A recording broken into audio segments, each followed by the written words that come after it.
John, chapter 21.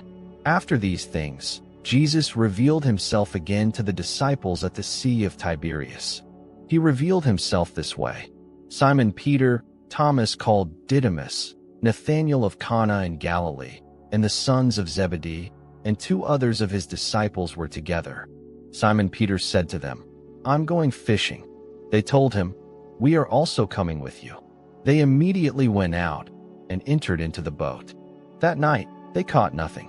But when day had already come, Jesus stood on the beach, yet the disciples didn't know that it was Jesus. Jesus therefore said to them, "Children, have you anything to eat?" They answered him, "No," he said to them. "Cast the net on the right side of the boat, and you will find some."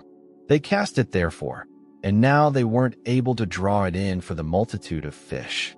That disciple therefore whom Jesus loved said to Peter, "It's the Lord." So when Simon Peter heard that it was the Lord, he wrapped his coat around him, for he was naked, and threw himself into the sea.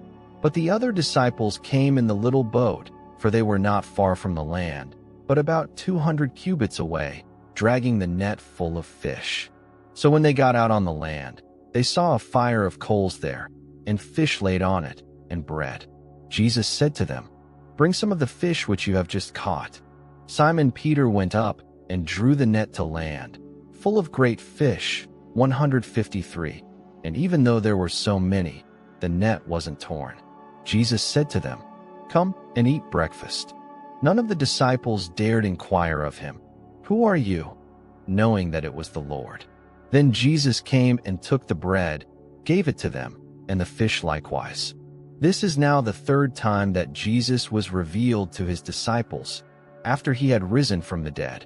So when they had eaten their breakfast, Jesus said to Simon Peter, "Simon, son of Jonah, do you love me more than these?" He said to him, "Yes, Lord, you know that I have affection for you." He said to him, "Feed my lambs." He said to him again a 2nd time, "Simon, son of Jonah, do you love me?" He said to him, "Yes, Lord, you know that I have affection for you." He said to him, "Tend my sheep." He said to him the 3rd time, "Simon, son of Jonah, do you have affection for me?" Peter was grieved because he asked him the 3rd time, "Do you have affection for me?" He said to him, "Lord, you know everything. You know that I have affection for you." Jesus said to him, "Feed my sheep.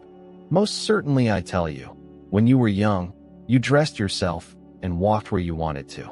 But when you are old, you will stretch out your hands, and another will dress you and carry you where you don't want to go."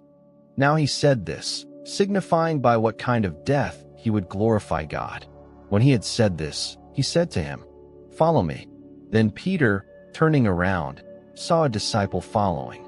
This was the disciple whom Jesus loved, the one who had also leaned on Jesus' breast at the supper and asked, "Lord, who is going to betray you?" Peter, seeing him, said to Jesus, "Lord, what about this man?" Jesus said to him, "If I desire that he stay until I come, what is that to you? You follow me." This saying therefore went out among the brothers, that this disciple wouldn't die. Yet Jesus didn't say to him that he wouldn't die, but, "If I desire that he stay until I come, what is that to you?" This is the disciple who testifies about these things and wrote these things. We know that his witness is true. There are also many other things which Jesus did, which if they would all be written, I suppose that even the world itself wouldn't have room for the books that would be written.